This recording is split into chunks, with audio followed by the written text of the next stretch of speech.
Buenos días, somos el equipo 1 y nosotros vamos a exponer acerca del enlace químico y geometría. Los integrantes del equipo son Fátima Arista, Mauricio Alcalá, Patricia Amador, Iván Álvarez y yo, Pedro Aguilar. Siguiente, por favor.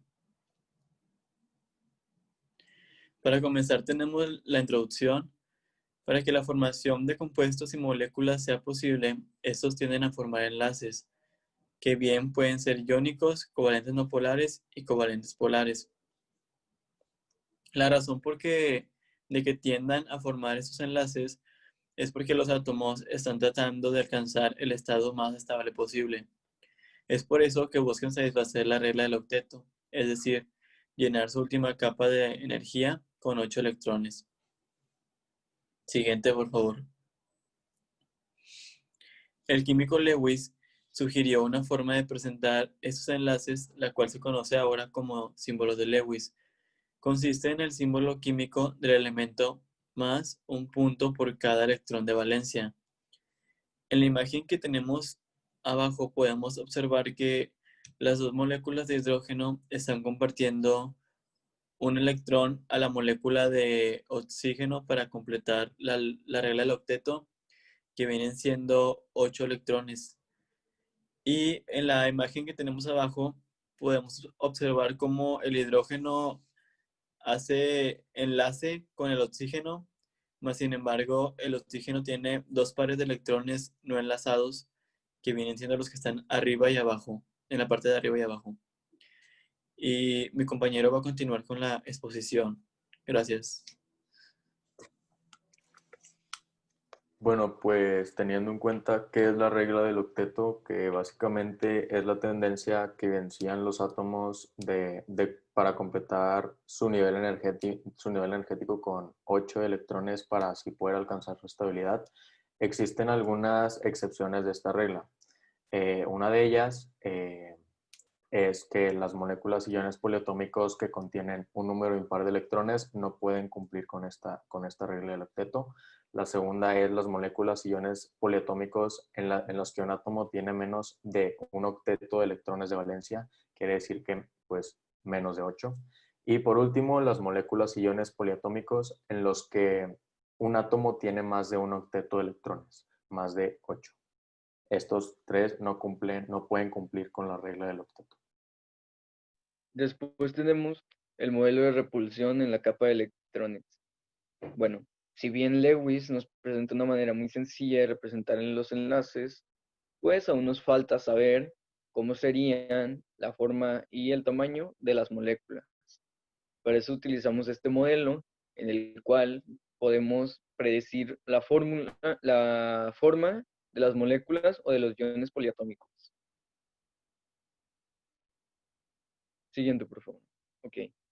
Aquí tenemos un ejemplo en el cual nos dice que primero tenemos que determinar el dominio de los electrones, que se obtiene mediante el conteo de los pares enlazantes y de los pares no enlazantes de electrones. En este caso, para el dominio, tendríamos que contar 1, 2, 3 pares no enlazantes y 1 y 2, que serían 5 en total.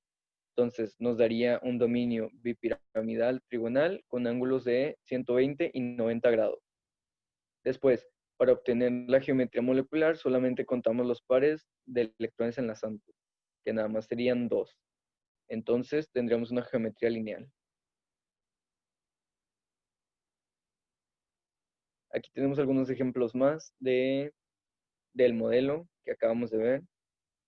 Con un número de dominios de 2, pues esta sería la fórmula del modelo. 2 dominios enlazantes y una geometría lineal. Después se empiezan a presentar ya diferentes casos. Serían en los 3 dominios, que tendríamos una geometría trigonal plana, pero habría 2 casos. Con 3 dominios enlazantes y 0 no enlazantes, sería trigonal plana, se quedaría igual. Pero al tener 2 dominios enlazantes y un dominio no enlazante, se denominaría angular. Y ahí se vería la diferencia entre tener los 3 dominios enlazantes o solo tener 2 y uno no enlazante. Lo mismo para 4 dominios, 4 números de dominios. La geometría de dominio nos dice que sería tetaédrica, y al tener los 4 dominios enlazantes, se denominaría igual, tetaédrica. Empieza el cambio cuando vemos que solo tendríamos 3 dominios enlazantes y uno no enlazante, que se denominaría piramidal trigonal.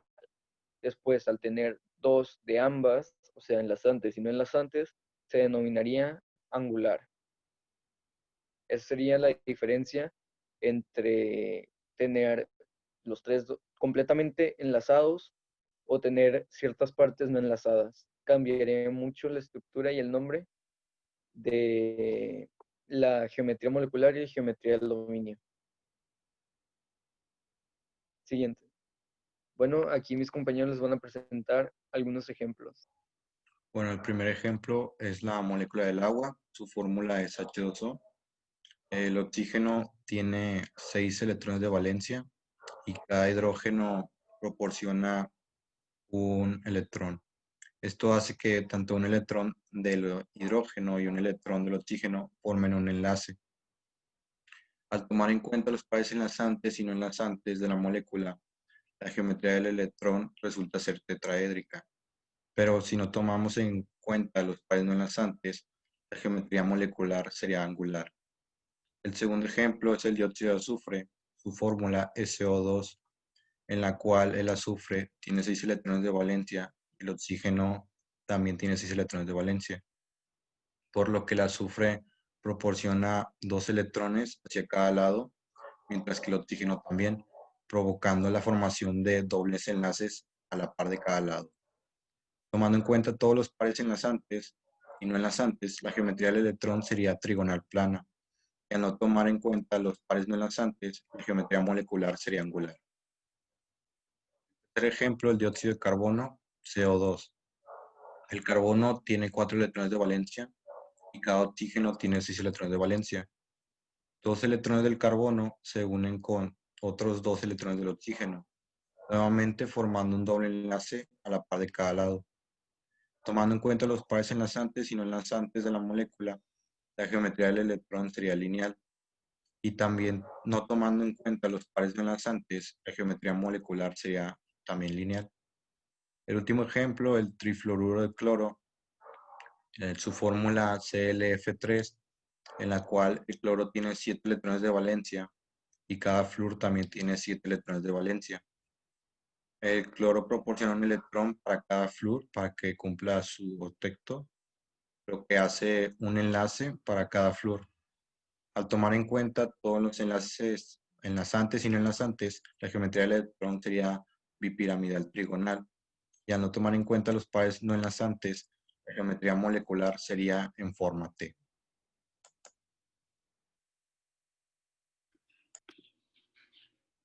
Ahora, para el fluoruro de boro.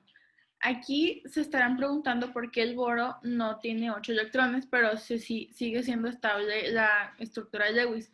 Bueno, pues por la regla del octeto que habíamos mencionado, que no aplicaba para elementos con un número impar de electrones. En este caso, el boro tiene 3. Ahora, si contamos los enlaces que tiene, que son 1, 2 y 3, encontramos que la geometría del electrón es trigonal plana y al tener todos sus pares enlazados, la geometría molecular se mantiene igual. Ahora, en el amoníaco, el NH3, observamos la estructura de Lewis. Tiene 2 electrones no enlazantes y tiene 3 enlaces. La geometría del electrón es tetraédrica porque es 1, 2, 3, 4, tomando en cuenta los no enlazantes. Y al no tomar en cuenta los no enlazantes, encontramos que su geometría molecular es una pirámide trigonal. La siguiente, por favor. Y tenemos el difluoruro de xenón. Aquí vamos a tomar en cuenta también otra de las reglas que no aplicaba para el octeto, que es el xenón, que tiene más de 8 electrones en su capa de valencia. Entonces, por eso también funciona la estructura de Lewis aquí. Tomando en cuenta los pares enlazantes y los no enlazantes, que serían 1, 2, 3, 4 y 5, encontramos que la geometría del electrón es bipirámide trigonal. Y la geometría molecular, al nada más contar los enlazantes, es lineal.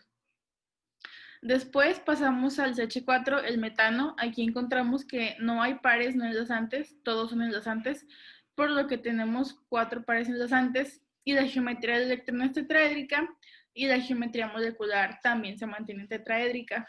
Bueno, a continuación vamos a utilizar el simulador para explicar los ejemplos anteriormente descritos.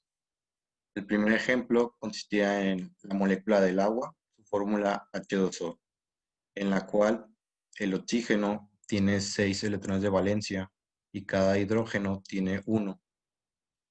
Cada electrón de valencia de cada hidrógeno se junta con un electrón del oxígeno, formando un enlace. Como pueden observar, estos dos círculos sólidos que representa cada uno el hidrógeno y su enlace, mientras que los otros dos son los 4 enlaces, son los 2 pares enlazantes, mejor dicho, que quedan a la deriva. Al tomar en cuenta todo, la geometría del electrón es tetraédrica, pero si no tomáramos en cuenta estos pares no enlazantes, nos quedarían estos 2 pares, perdón, lo que formaría una geometría molecular angular.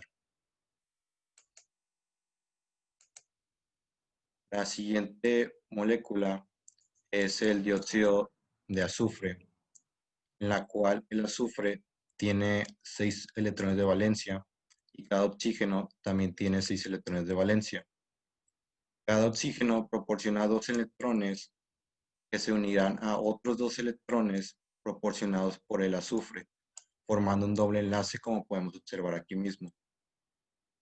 En el azufre, como proporciona 2 de cada lado, 2 electrones, nos queda un par solo, el cual es un par no enlazante. Nuevamente, tomando en cuenta los pares enlazantes y no enlazantes de la molécula, podemos observar que la geometría del electrón es trigonal plana. Pero si no tomáramos en cuenta el par no enlazante, la geometría molecular sería angular, como podemos observar. El tercer ejemplo mencionado fue el dióxido de carbono, en el cual el carbono, el que representa el de color gris en medio, tiene 4 electrones de valencia y cada oxígeno tiene 6 electrones de valencia. Cada oxígeno proporciona 2 electrones de cada lado, al igual que el carbono, sus 4 los utiliza 2 de cada lado, formando un doble enlace. Cada oxígeno quedan 4 pares no enlazantes que no son tomados en cuenta. Pero si los tomáramos en cuenta o no, la geometría del electrón sería lineal, mientras que su geometría molecular también sería la misma, lineal, ya que no son tomados en cuenta los pares no enlazantes. La última molécula de ejemplo es el trifluoruro de cloro, el cual está compuesto por un cloro en el centro y 3 flúor alrededor de ellos. Tanto el cloro como el flúor tienen 7 electrones de valencia cada uno. Cada flúor, por así decirlo, imparte un electrón de cada lado que se va a unir con el cloro central. Asimismo, el elemento del cloro, como tiene 7 electrones de valencia, va a proporcionar 3 para completar los enlaces de cada lado, lo que nos daría que los flúors de las esquinas, cada uno completaría su octeto, mientras que el cloro del centro se quedaría con 2 pares no enlazantes, lo que como por aquí se observa. Tomar en cuenta los pares enlazantes y no enlazantes, lo que nos queda es una bipirámide trigonal, pero si no tomáramos en cuenta estos 2 pares no enlazantes, la geometría molecular sería en forma de T, como podemos observar aquí mismo. Ahora voy a explicar las moléculas siguientes en el simulador, que la que seguía es el fluoruro de boro.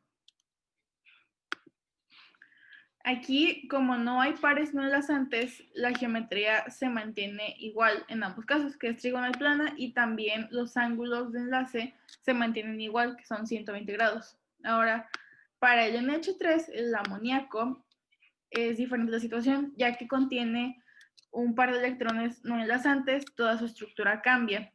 La geometría del electrón cambia a ser tetraédrica y la geometría de la molécula cambia a ser una pirámide trigonal, como se puede observar aquí. Igual sus ángulos cambian. Y el difluoruro de xenón, que es la siguiente.